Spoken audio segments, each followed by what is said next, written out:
The Federal Aviation Administration for a fourth time delayed its environmental review of SpaceX's Starship rocket program in Texas, pushing a decision to the end of May.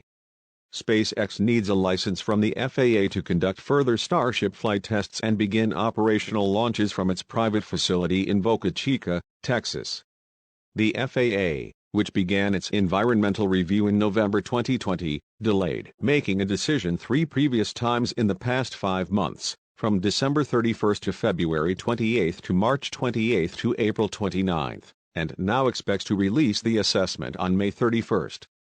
The FAA is working toward issuing the final Programmatic Environmental Assessment, (PE). SpaceX made multiple changes to its application that require additional FAA analysis.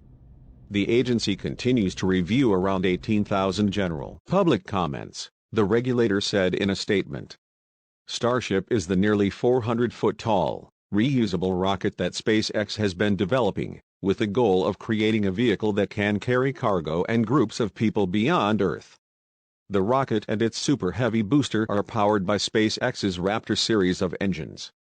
SpaceX has completed multiple high-altitude flight tests with Starship prototypes, but its next major step is to reach space.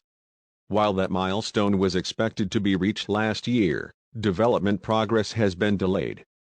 The orbital flight test is also pending regulatory approval. In February, SpaceX CEO Elon Musk gave a presentation on Starship at the company's Starbase facility in Texas, outlining the path forward and obstacles for the rocket's testing. At the time, Musk said that SpaceX had a rough indication that there may be an approval in March.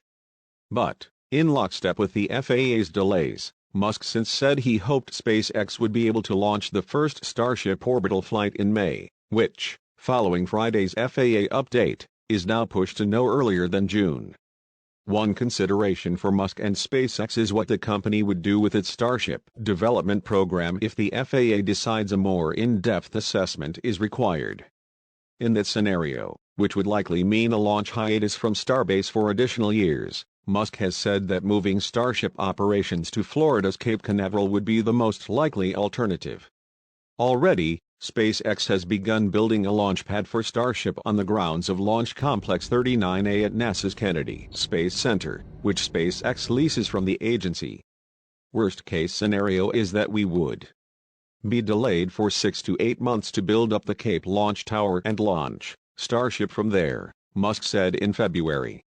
The regulator's continuing review represents another item on Musk's diverse plate of projects, with the billionaire this week selling more than $8 billion worth of Tesla stock as he works to take Twitter private.